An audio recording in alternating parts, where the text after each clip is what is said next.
Under the surface of that great expanse of blue that surrounds our continents, a daily fight for survival is played out, in which all the combatants are involved in a constant round of stalking, hunting, trapping, biting, devouring, tearing to pieces, gulping down and swallowing. Every creature has its score written in its genes, and this is played out in symphony with those of the others. This symphony, in which all creatures kill and end up being killed, is euphemistically called the food chain.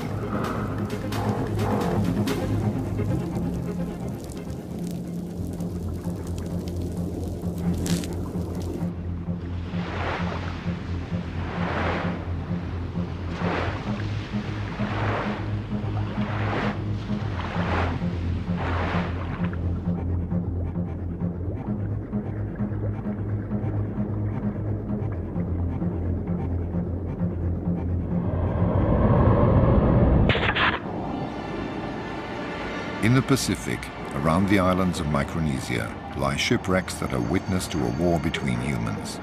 Their guns are long since quiet, but once a year the animals now living in and around them bombard the sea with their eggs and sperm. On the bridges of battleships haunted by corals, the funnels no longer emit smoke, but eggs.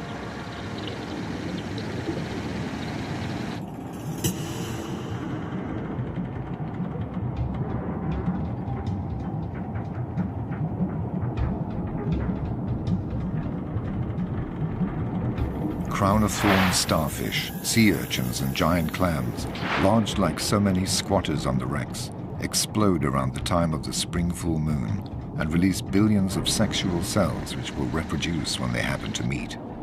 On the sides of the shell-studded battleships, the fertilized eggs grow, become larvae and mingle with the mass of plankton. There the predators await and swallow them in vast quantities.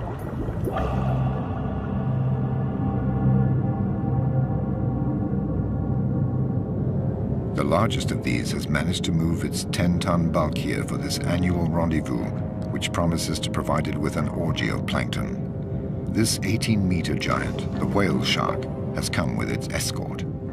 Jacks take advantage of the hydrodynamic effect it creates to travel more quickly and without effort.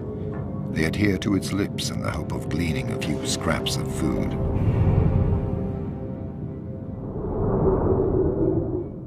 Remoras stick to the whale shark's tail with their suckers.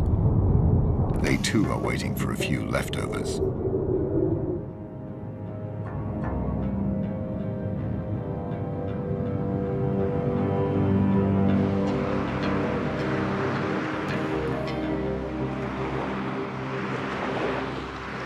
The whale shark is joined by other giants. Their perception of the electromagnetic field and their age-old instinct has enabled them to make this annual journey at the same time every year. They suck up the plankton at the surface rather like skimming the cream off milk. They greedily swallow 2,000 tons of water and plankton per hour. The water is ejected through their gills, which are fitted with filters to trap the food. Despite their 300 rows of minute teeth, they never masticate.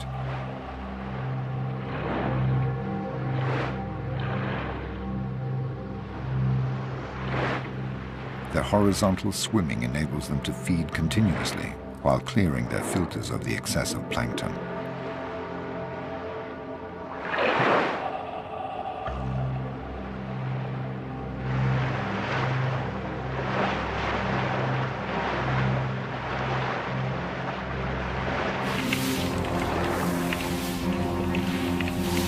The whale shark does not feed only on eggs and larvae. It also sucks up anything that's small and has fins. Dozens of anchovy, too busy to get out of the way, are gobbled up in a single movement of the lips.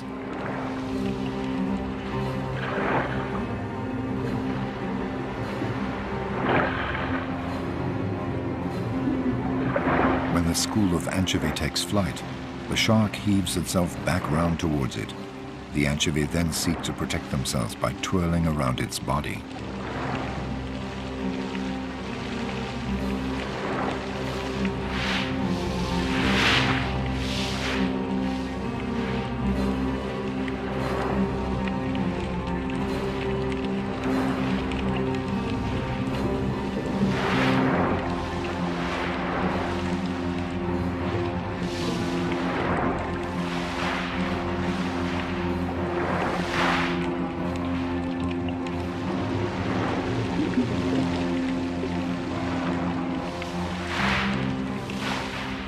Then the whale shark straightens up vertically, and in this uncomfortable position herds the anchovy towards the surface, trapping them there so it can snap them up more easily.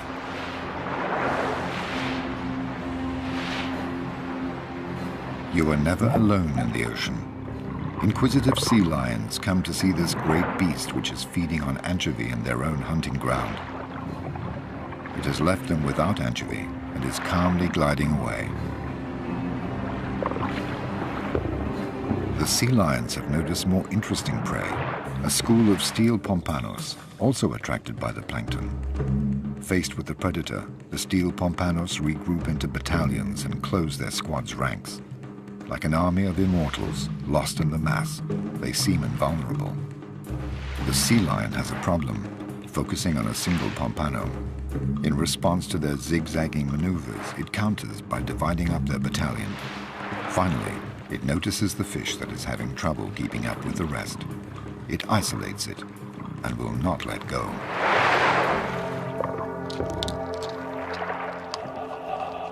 The sea lion, which has no hands to seize its prey or suitable teeth to tear it to pieces, breaks it up by hitting it against the surface of the water.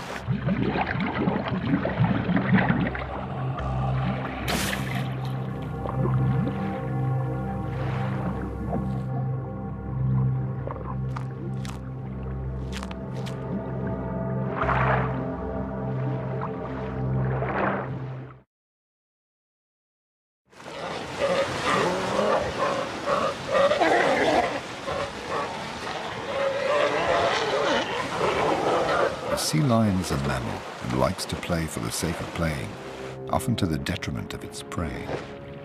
The turtle is a difficult prey since it has so many scales and a razor-sharp beak, so the sea lions tease it half-heartedly for a bit of fun.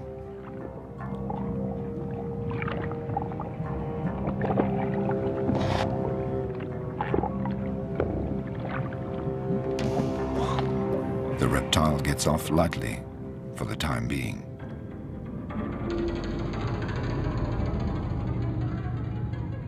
But fish also abuse the slippery surface of its shell to remove their parasites.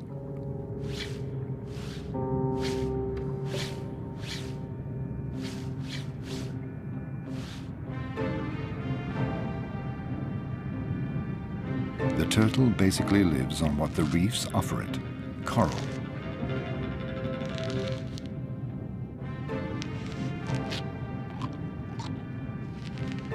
While it cleans the coral, the fish clean its shell.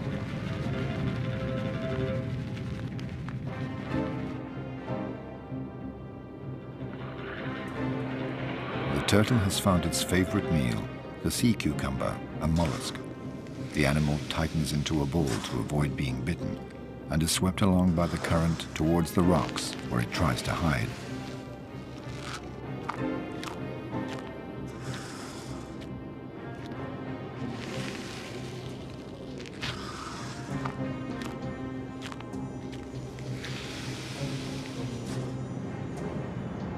The turtle can migrate thousands of kilometers to feed or to find a mate.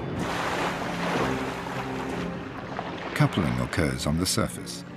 It's a procedure that takes time, and the turtles need to breathe.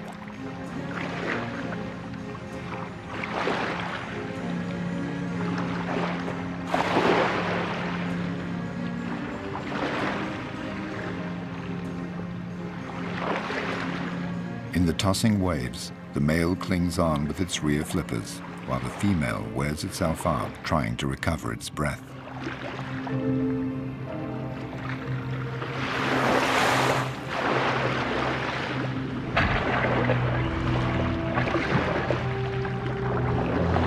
The female will cross an entire ocean to lay her eggs. She will face 1,000 predators and will often have to brake using her 4 flippers in order to avoid them. But she will always end her life in the mouths of scavenging sharks. At one of the summits of this food pyramid, one solitary predator reigns supreme, the tiger shark, king of the warm waters. Always on the lookout for food, this 6-meter-long predator glides along in coastal waters near oceanic islands. If it fails to find any live prey, This fin dustbin contents itself with picking clean the dead bodies lying among the reefs. The tiger shark, a veritable hyena of the seas, is a great eater, but none too fussy about what it eats. It does not discriminate and happily bites into everything: large and small fish, manta ray, turtle, marine birds, sea lion, but also tin cans, boots, and even compromising papers belonging to one of Napoleon's spies. Anything that arouses its sensory receptors will provoke an attack.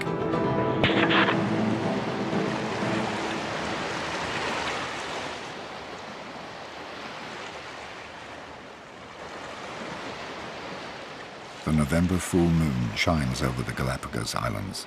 Darwin's Island is the gateway to the infinite expanse of the Pacific.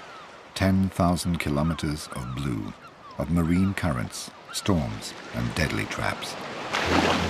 Every year, during the full moon of November and December, numerous species of fish come together and initiate their love ritual, which ends in sexual debauchery. Male jacks, attracted by the smell of the pheromones released by the females, set about pursuing them, all against one. The males give up their pursuit as soon as the female has laid her eggs, and they have had the chance to fertilize them. Billions of oocytes turn the sea cloudy and attract another giant predator, the manta ray. This cousin of the shark, supported on wings spanning 6 meters, swims through kilometers of schools of pelagic fish busy reproducing.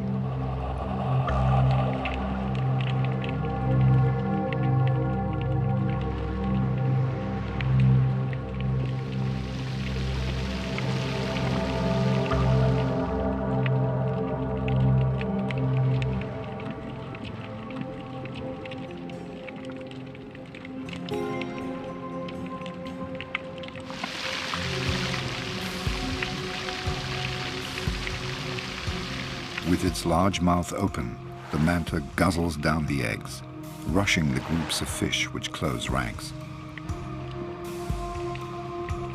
Side by side, the rays comb the sea, swallowing thousands of lives.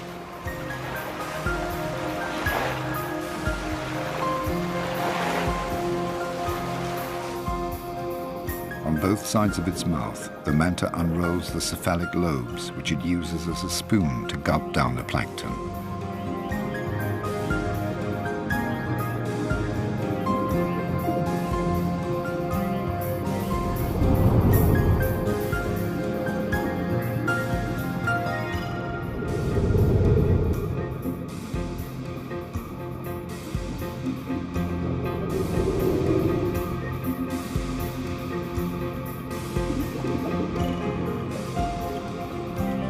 Attached by their suckers to the manta's back and belly, the remoras feed on food scraps and parasites. And on the remora's back, other parasitic fish bustle about and clean them in turn. Alongside the food pyramid, there is a cleaning pyramid.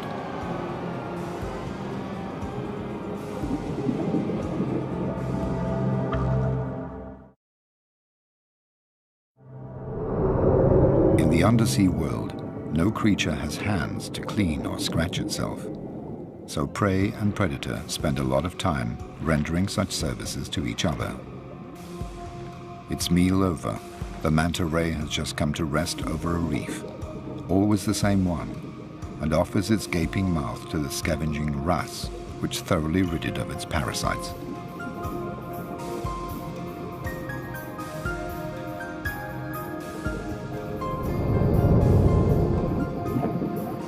Here are the sea lions again, inspecting the manta ray's large unfurled wings with a view to turning them into a playground.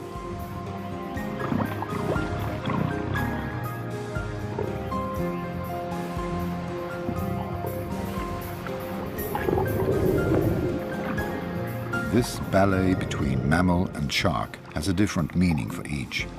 Only the sea lion is sufficiently developed to have a sense of play. It's having fun, while the manta is putting up with its antics. The sea lion discovers a new game, surfing.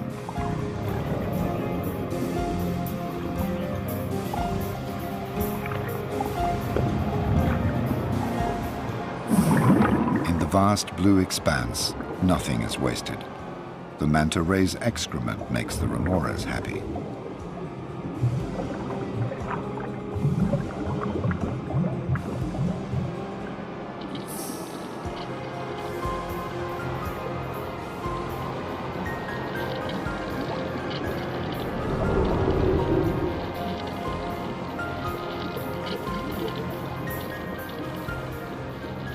In the sea, everything is recyclable and recycled.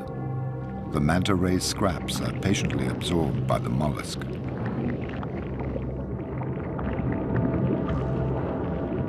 The mollusks suck up the food, grind it with their small teeth, detaching the particles and bringing them back to their oral cavity.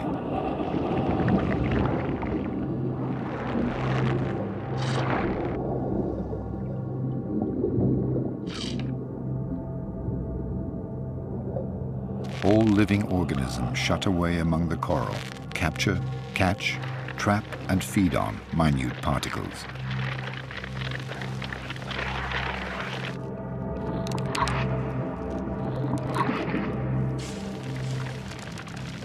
When life abounds in diversity, there is considerable interaction between animals and intensity of predation. Over the millennia, the animals invent new strategies for survival or capture. Camouflage is the most sophisticated form, where the creature attempts to blend in with the surroundings on account of its appearance, movements, or color. A crab carries an entire sea urchin in order to hide and to put off its predators. Other monsters lie in wait in the sand and only keep one eye above the surface.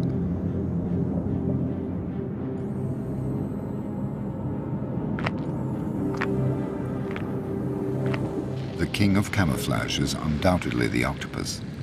It can change color at any time by simple contraction and relaxation of its pigmented cells, the chromatophores. It confuses its enemy and allows it to swoop down on its prey. Its meter-long tentacles crush the large crab in a few minutes, and then its sharp beak tears it apart.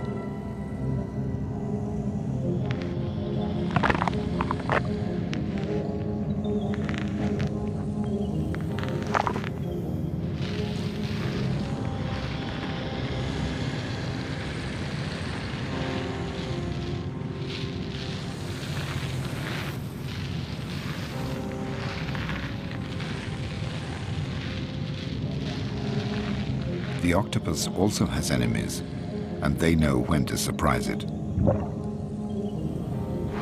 Today, this female octopus is building her nest to lay her eggs. As she has no bones, she can adopt any form and can slither into the smallest of holes. There she protects herself from predators by blocking up the hole with stones. Here she lays between 100,000 and 400,000 eggs and hangs them for 2 months in cocoons no larger than grains of rice. She carefully ventilates them by fanning a current of water around them until they hatch. While she's taking care of her future offspring, she stops feeding for 2 months and will therefore die as soon as they are born. But after 30 days, the water has suddenly got colder. This will delay the hatching of the eggs. The female is weakening fast. Will she live long enough to look after her eggs until they hatch? Driven by necessity, she makes the mistake of leaving her den to look for food. Her neighbors, the moray eels, which usually distrust her, sense that the balance of power has changed.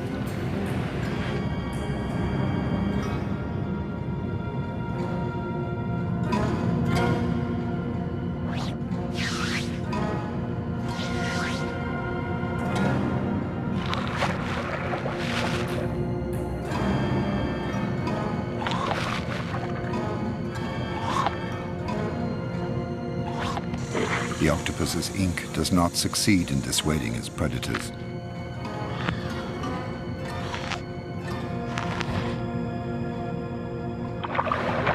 The moray eels do pirouettes, rather like crocodiles do, to tear off meat.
final struggles of a mother who wanted another month of life to ensure the survival of her babies.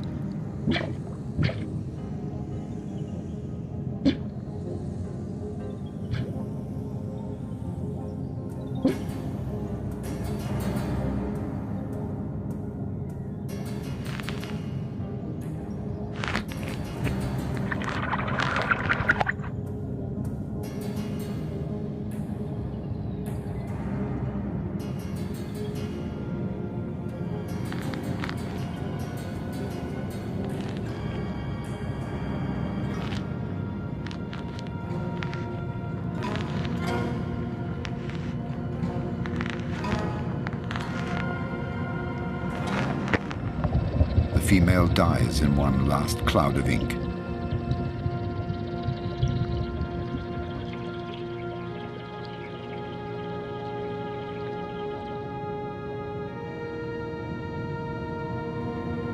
Her death means the death of all her eggs, which will dry out for lack of care.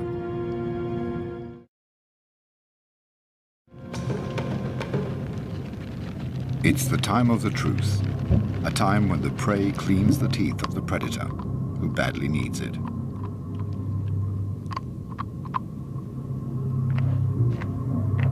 All forms of life happily participate in this symbiotic relationship.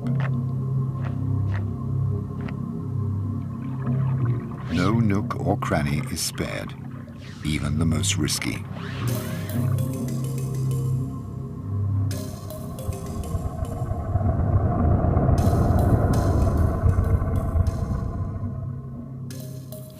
Some fish are more cautious and don't entrust their flanks to others. They rid themselves of their parasites using a stone until it becomes too smooth. Or they use the coarse skin of the coral shark for their grooming.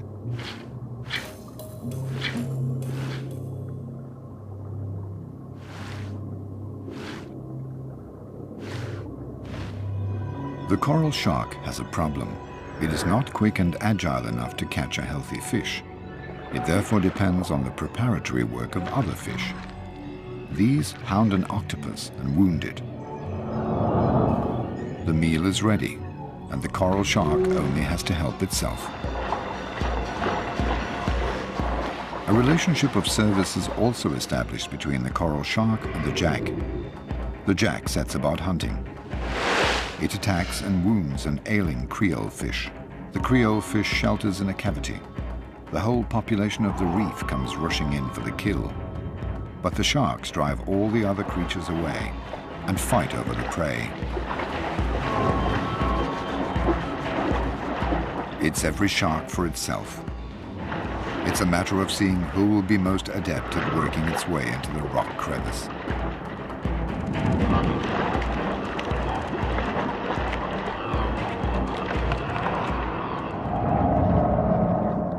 And then it's siesta time, some lying on top of others like lions, but minus the affection. Leopard rays hunt under the very eyes of their predators, but they have nothing to fear from the hammerhead sharks as long as they're not diseased or wounded. They scan the floor with their nose, which is designed to detect crabs, shells, and mollusks. They dig to unearth them and take in sand at the same time.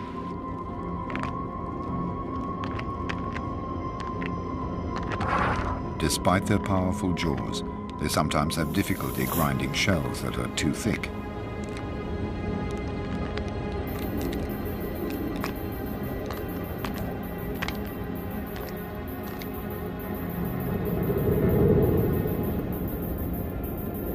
And soon the schools of leopard rays will cover the sea, like so many stars carpeting the sky. It's time for the killer whale to try its luck. This mammal reigns supreme at another summit of the food pyramid. It's the nightmare of the rays, because unlike the sharks, which only hunt at night, it's active day and night and needs to feed more often than sharks. It harasses the rays until they become exhausted and zeroes in on the weakest.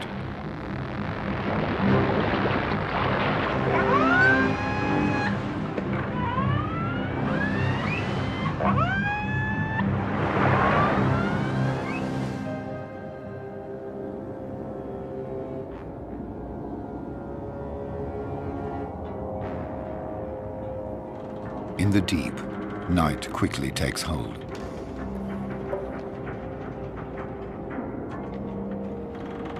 Among the debris of naval battles, another battle is played out.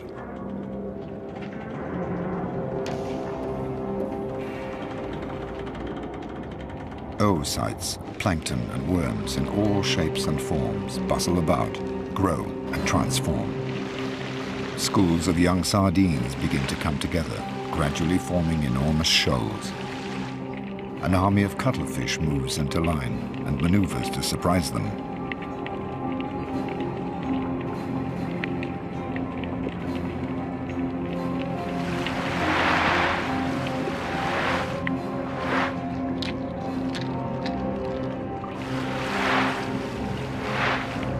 The cuttlefish has 2 tentacles and 8 arms.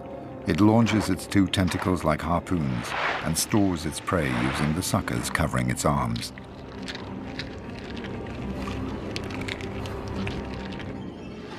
Sharks are also present. At night, the sea belongs to them. They're on the prowl to satisfy their appetite.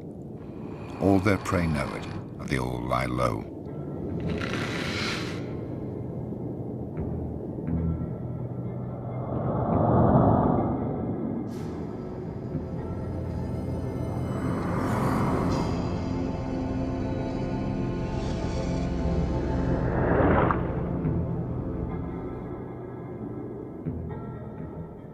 Others don't bother to hide, for they are toxic and their stings are poisonous.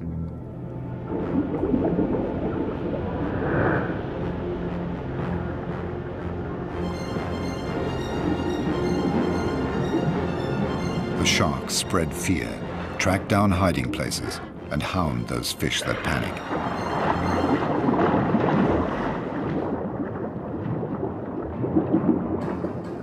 This fish has hidden itself well, but it's disturbed by a lobster. Its movements attract the attention of the pack.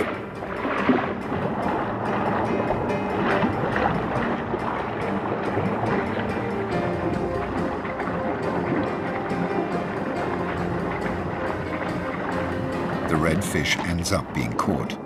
A parrotfish looks for a refuge. Will a mere crevice be enough to protect it from the relentless sharks?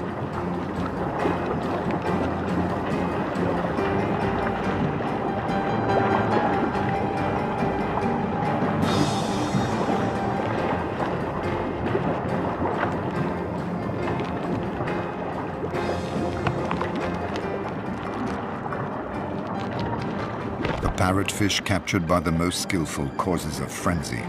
The sharks lose all their inhibitions and turn on each other.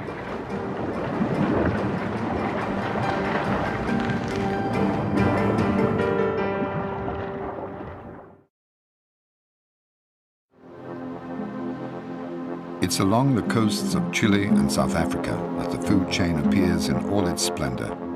Cold currents trapped between the coasts and the continental shelf travel northwards where they mix with the warm waters. This cold current is rich in plankton and attracts schools of pelagic fish, such as sardines, which use it as their staple diet. Enormous shoals of sardines are formed, covering several hundred kilometers, and are driven by the cold current surging up the coasts toward the warm waters where they will breed.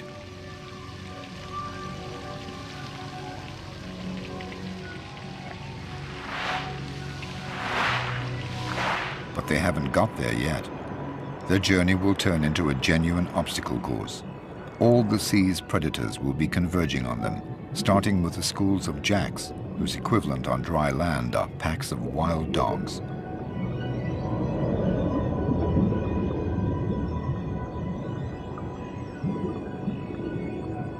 Jacks are very ambitious when they're hungry. Their upper jaw contains an extra row of formidable canine teeth. They depend on their visual acuity, and so can only hunt during the day. The jacks start by forming a wall on one side, then a second wall on the other side. They channel the long ribbon of sardines, pushing the shoal to make it more compact. Then they divide it into sections.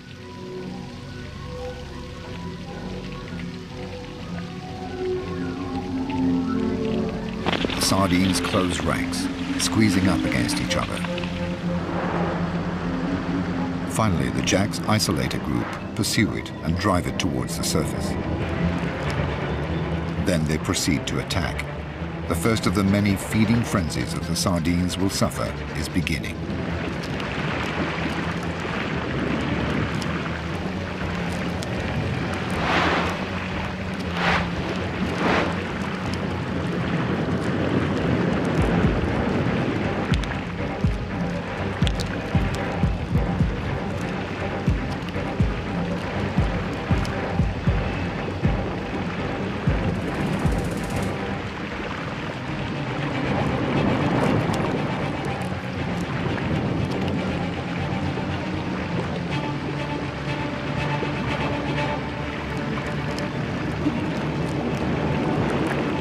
The sea is suddenly awash with millions of scales and pieces of flesh.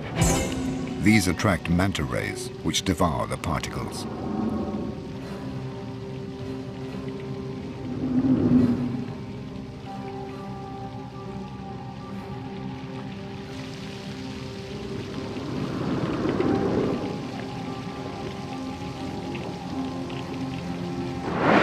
Then, when the jack's frenzy has died down, larger though no less voracious fish take over. The wounded or dead sardines fall through the water at a breathtaking speed, but will not have time to reach the ocean bed.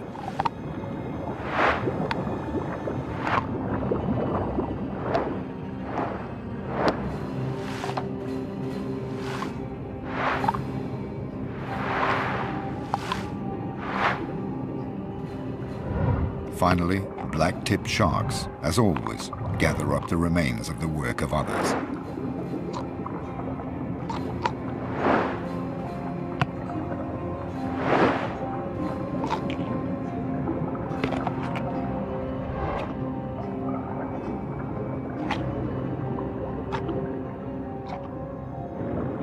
When the sardines have all been devoured, the jacks regroup. They feel heavier, they digest, and it's their turn to be vulnerable as they close ranks again. They have sensed the threat of their predator, the bottlenose dolphin.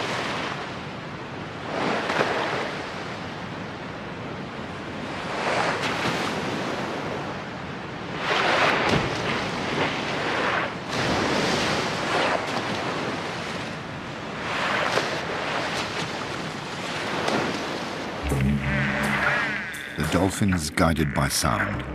It sends sound signals which hit the fish and bounce back to its lower jaw in the form of images. Once it has seen a jack that is weaker than the others, it doesn't let it go. The jacks have no other defense but to scatter.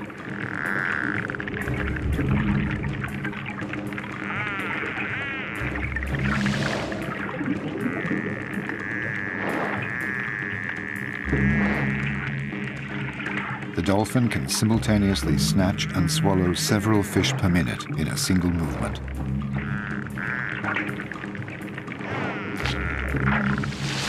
After 6 minutes, the bottlenose dolphin has to return to the surface to breathe. The enormous school of sardines continues its progress northwards. All the sardines are the same size and the same age. The ones at the front are better fed and can get oxygen more effectively, but they tire quickly and they're in the front line, and so more likely to be eaten by predators. And these predators, common dolphins, have come from far away, attracted by the high-frequency sounds emitted by the school of sardines. Dolphins have a very keen sense of hearing when they're hungry. Some 10,000 of them cross the dark and cold waters to pounce on 1 billion sardines.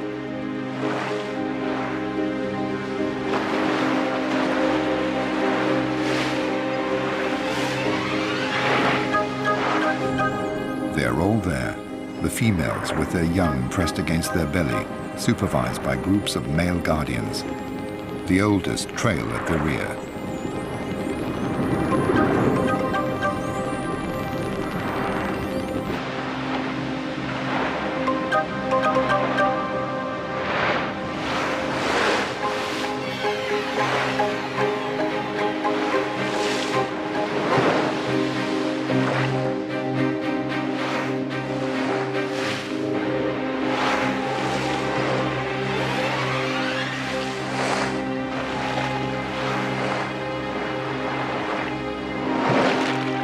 They all have a voracious appetite.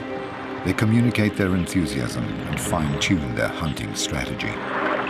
The well-organized dolphins dive under the shoal of sardines and push it up towards the surface. All they have to do now is open their mouths and help themselves.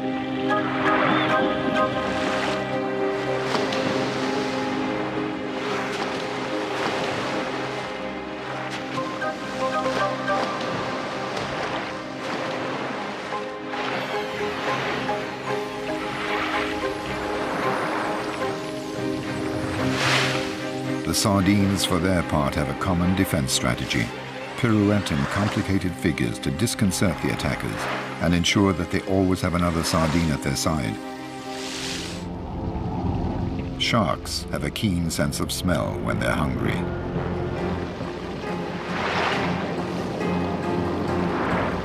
Unlike dolphins, sharks don't live in a cohesive social structure. It's every shark for itself.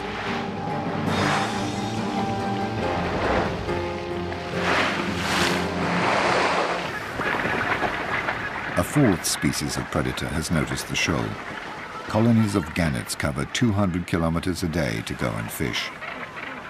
The gannet has very keen eyesight when it's hungry. From above, it sees the school of sardines that has been pushed up near the surface by the dolphins, and which is now increasingly compact. The gannet floats like a buoy, so it has to dive at 100 kilometers an hour in order to pierce the surface of the water. At the last moment, it folds back its wings to avoid smashing them, thus creating a hydrodynamic form.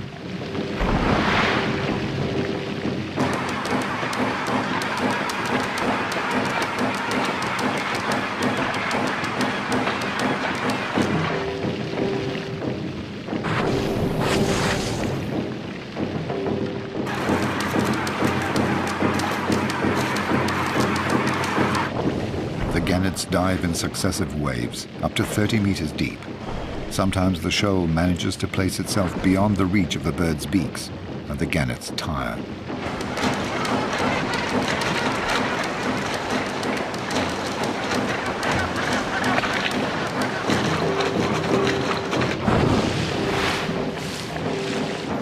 Predators arrive from all over, common dolphins guided by their sense of hearing, gannets by their eyesight, and sharks by their sense of smell. An informal alliance of predators formed for a feeding frenzy.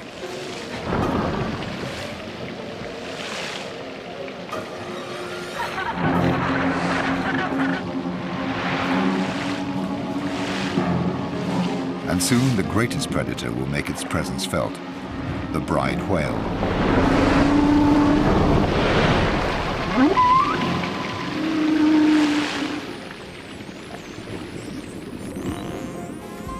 The party is over for today, and the common dolphins return to their polar waters.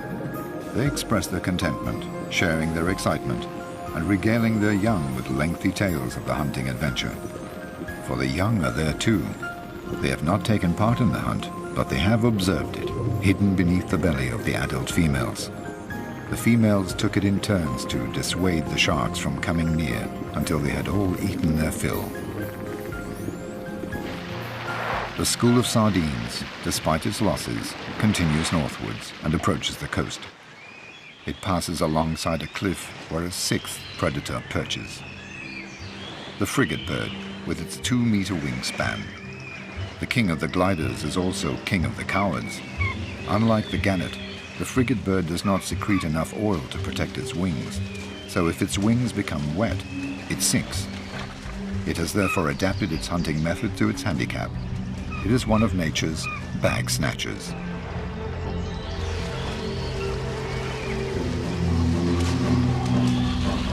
Under the water, the sharks jam an isolated school of sardines up against the surface to finish it off.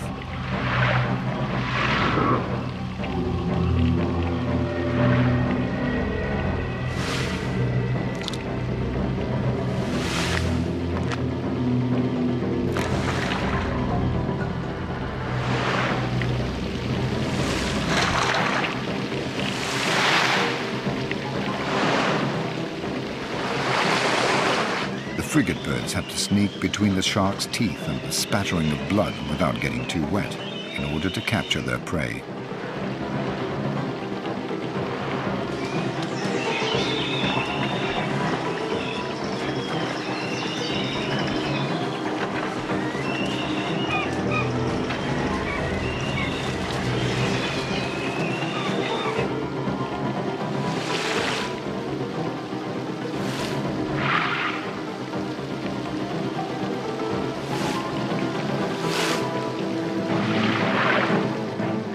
When one of the frigate birds captures a sardine, all the others hurl themselves onto it to get their share. Finally, what remains of the school of sardines arrives in the warm waters of the north to breed there. For many of the older sardines that have already made the journey often, this will be the last one, because the food chain is dominated by one supreme, invisible predator, Homo sapiens.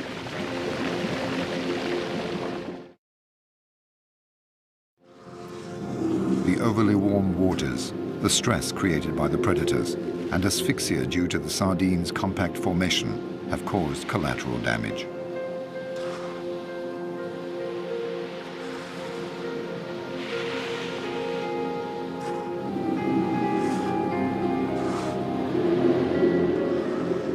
Carried along by the current, they will not go far because refuse collectors are following their tracks.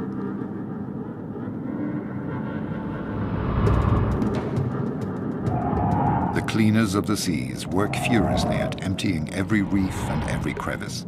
They are so excited and overworked that they become clumsy.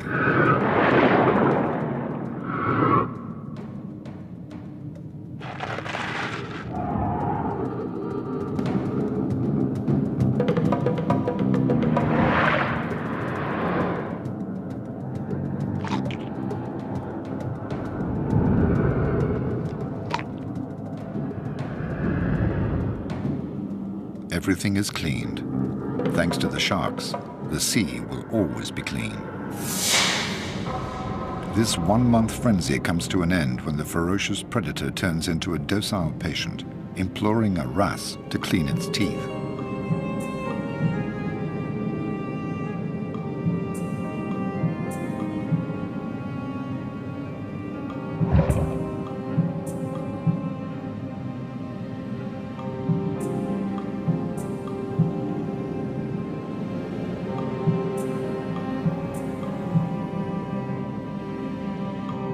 Its body is so tense above the reef that it forgets to swim and risks sinking.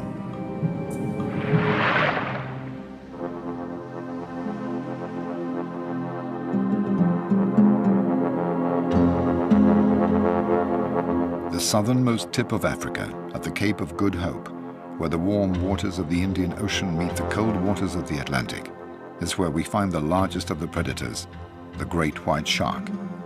It lords it over a large area containing a dozen colonies of sea lions, its favorite prey.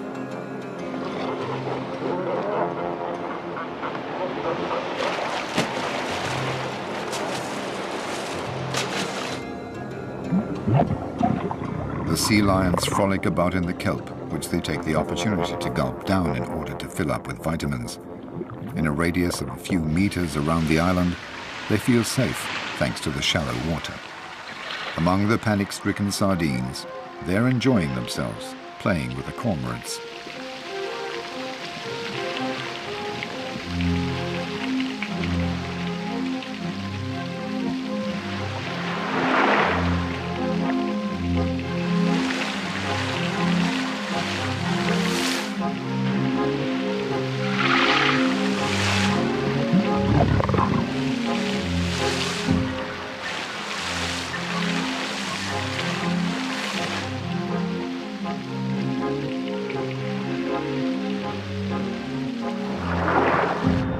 A few meters away, the great white sharks are patrolling, waiting for a sea lion to get carried away with the game and make a mistake.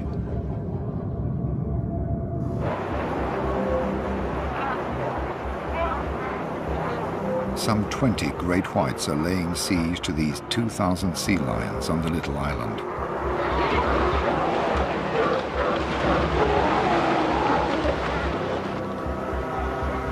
The island is a fortress surrounded by a circle of death.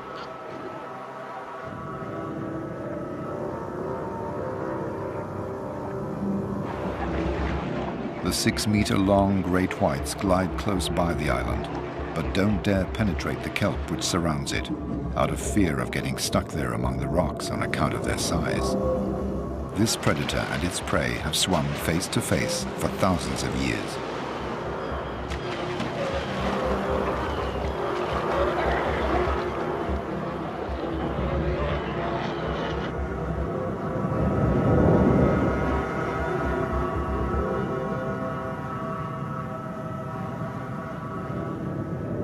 But in order to go and look for food in the sea lions have to take the risk of crossing the circle of death.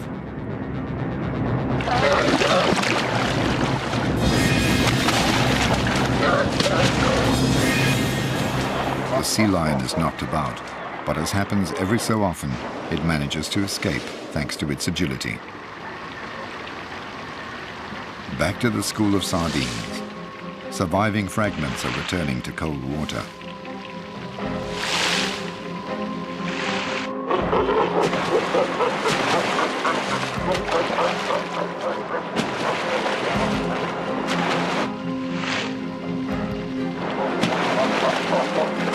Bronze sharks, natural predators of the sea lions, join them but don't pay them any attention. But the sea lions make sure they keep behind the sharks, even nibbling at their tails by way of teasing. Now they have to cross the circle of death again to get back to their island. It's evening, the time when birds migrate and the great white shark is at its most active.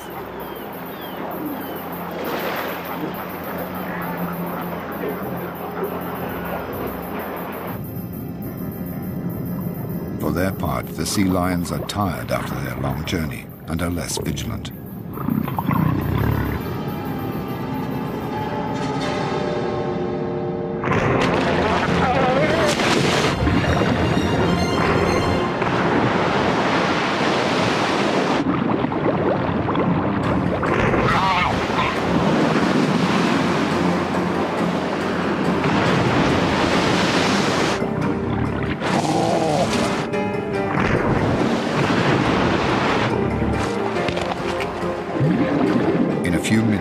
The sea has turned blood red, and the great white sharks, the summit of the food pyramid, have killed the weakest, the most absent-minded, and the most hesitant.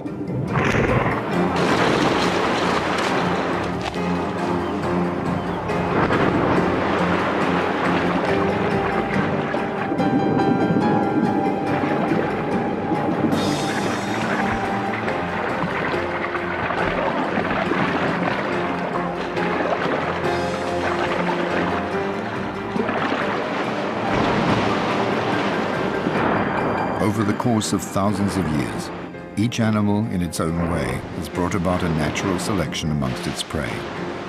It has enabled its species to reproduce only its best elements in order to survive, evolve, adapt, and become stronger. In the sea, as on land, failure to adapt leads to extinction.